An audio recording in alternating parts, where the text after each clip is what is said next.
Welcome back to the Senior Health Podcast. I'm Dr. John, and today's episode could save your independence. Because if you're over 60, your bones are weakening faster than you think, and the odds are quietly turning against you.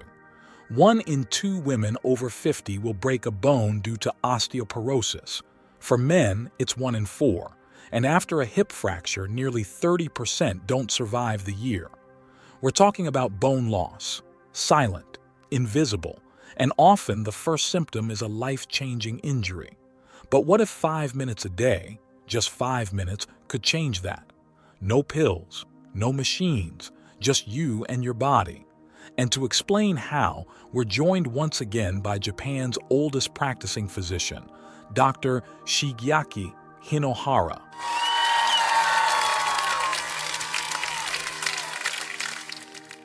Over 100 years old, still walking, still working, and still helping patients reverse what most believe is permanent. Dr. Hinohara, welcome back. Thank you, John.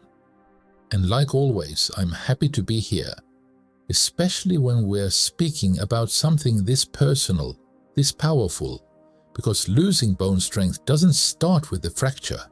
It starts when we stop moving with purpose, when we sit too long, bend too little, forget the small signals the body sends, and over time, the structure that holds us up begins to let us down. But here's the truth. It doesn't have to. I've seen 70-year-olds regain balance. I've seen 80-year-olds reverse bone loss. I've seen 90-year-olds stand taller, without medication, without machines. What changed was not their age. It was their attention. 5 minutes a day. That's where it begins. And before we begin, I'd like to ask something to everyone who is listening right now. When was the last time you felt truly stable in your own body? Was it last week? 10 years ago? Maybe you're still waiting. Wherever you are, I'd love for you to share that in the comments. Because the journey back starts with noticing where you are today. That's such a powerful way to frame it. Not as decline, but disconnection. That the bones don't just break. They break down when we stop communicating with them. And as you ask that question, when was the last time you felt truly stable? I started thinking about some of my own patients. A woman in her 70s who once told me, "I used to be taller." And she didn't just mean physically. She meant in spirit. A man in his late 60s who stopped taking stairs not because he fell, but because his knees felt unsure. There hadn't been an injury, just a quiet fear creeping in, that shrinking, that hesitation, the sense that fragility was setting in. So let's talk about how to turn that around. If someone is over 60, maybe already dealing with stiffness, maybe already noticing their posture change when they pass a mirror, where do they begin? What does day one look like if they want to rebuild from the inside out? They begin by understanding what their body is still capable of, because that belief, that possibility, is where the real work begins. Bones may feel silent, hidden, hard, but they are not static. They're alive, responsive, constantly adapting to the signals we send.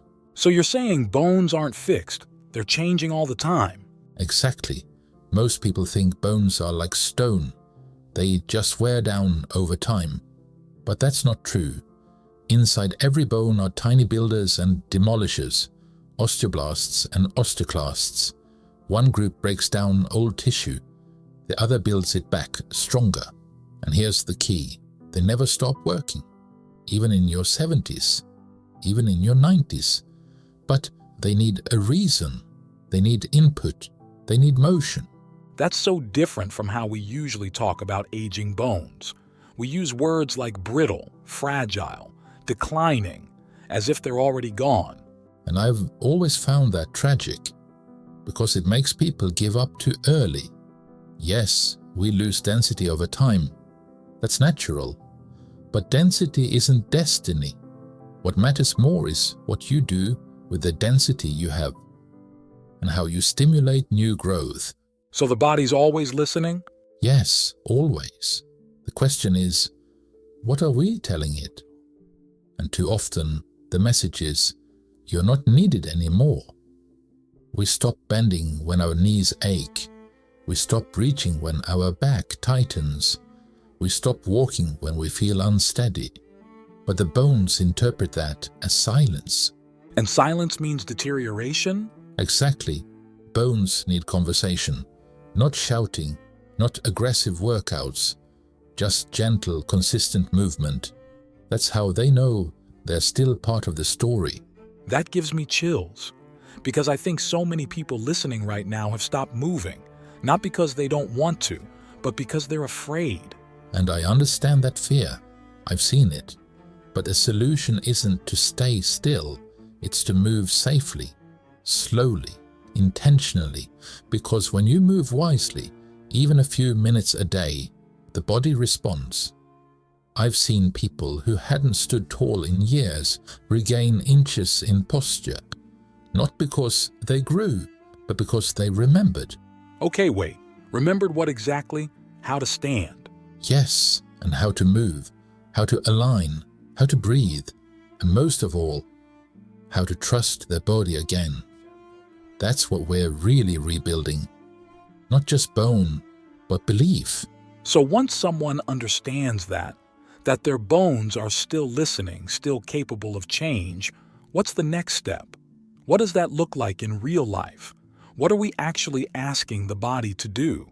We're asking it to reconnect. And we begin with the simplest foundation. Posture.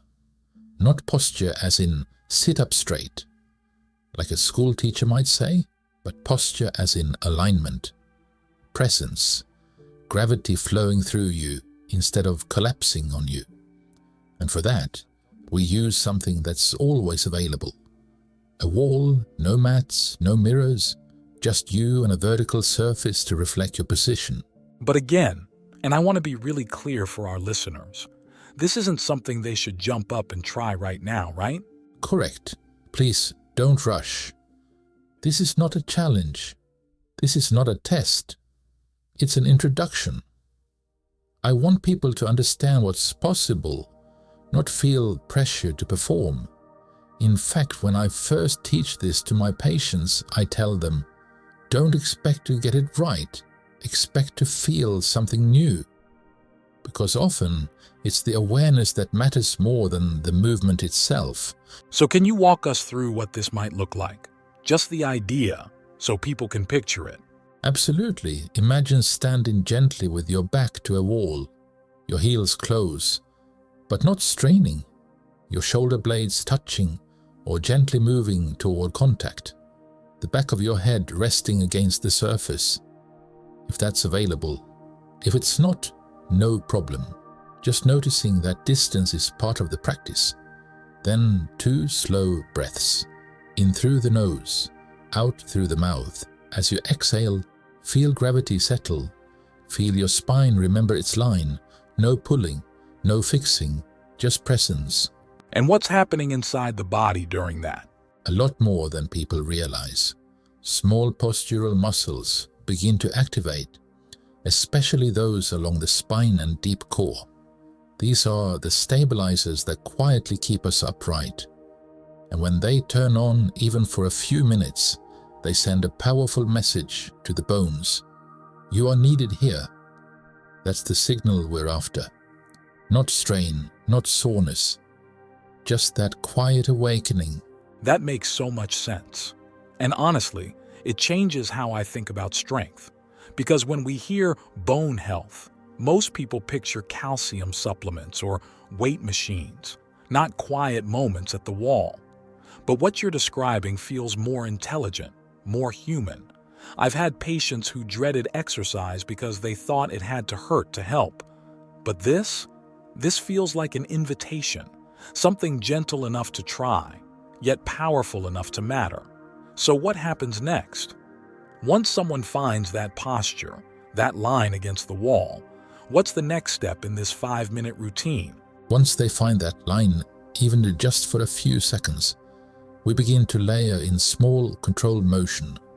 Nothing extreme, just raising the arms slowly while maintaining contact with the wall. I call it the snow angel motion.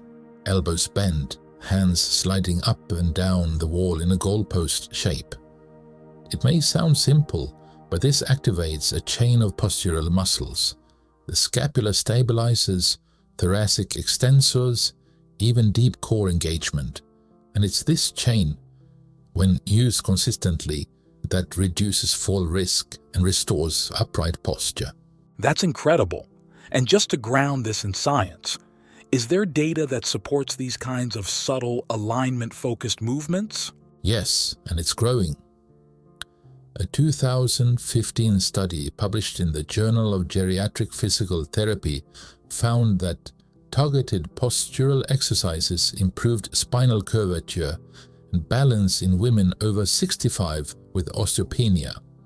Another study from Osteoporosis International showed that gentle, weight-free resistance training, including wall exercises, increased bone density at the spine and hip when done consistently over 12 months.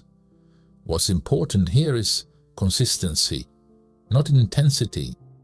5 minutes a day sends a stronger signal than 1 hour a week of strain, because the bones don't respond to force. They respond to rhythm. They respond to reliability. That last line, that the bones respond to rhythm, not force, that's going to stick with me. And I think for so many people listening right now, that idea alone might be the shift they need, because it means they haven't missed their chance. It means their body is still listening. It is. The body always listens. Even when we stop using it the way we used to, it still listens. And the beauty of this work is that it's accumulative. You don't need to see results on day one. That's not how the body works. Day one might just be about noticing how it feels to stand with alignment, to breathe with awareness. But within days, things begin to shift. Movements feel smoother. The spine feels more supported. The body starts to trust itself again, and that trust sends a signal deep inside, even to your bones. Because osteoporosis isn't just about calcium loss, it's about communication loss. Bones are living tissue, and they remodel constantly using a process called mechanotransduction, meaning they respond to mechanical signals, pressure, alignment, weight-bearing movement. So what actually happens when those signals stop? When someone spends most of their day sitting, barely moving, maybe avoiding motion out of fear or habit? What's going on inside the bones during all that inactivity? The building slows down. The breakdown speeds up. And over time, you lose density. That's what osteoporosis really is. A silent imbalance between what's being taken away and what's being rebuilt. But the good news is that even gentle, consistent movements, like the ones we've been discussing, can shift that balance. Studies in Osteoporosis International and the Journal of Bone and Mineral Research have shown that postural training and low-impact resistance exercises can increase bone mineral density in older adults. Not just maintain, increase. That's powerful. And I think people need to hear that their bones can still grow, still respond, still rebuild. Exactly. And I've seen it happen. One of my patients, Mr. Fujita, 79, came in with a mild stoop. He said, "I always feel like I'm leaning forward." After 3 weeks of this simple routine, he told me, "My balance feels automatic again." He stood straighter, walked steadier, not because he pushed harder, but because his body finally got the right signal. That's the real gift, not just stronger bones, but restored confidence in how you move through the world. And that's what really stays with me from today's conversation, that this isn't about chasing youth. It's not about doing more. It's about doing right, sending the right signals, gently, consistently, until your body remembers how to hold you. because 5 minutes a day might not sound like much. But after hearing what we've covered, the science, the stories, the way the body still listens even after decades of silence, 5 minutes starts to feel like a lifeline.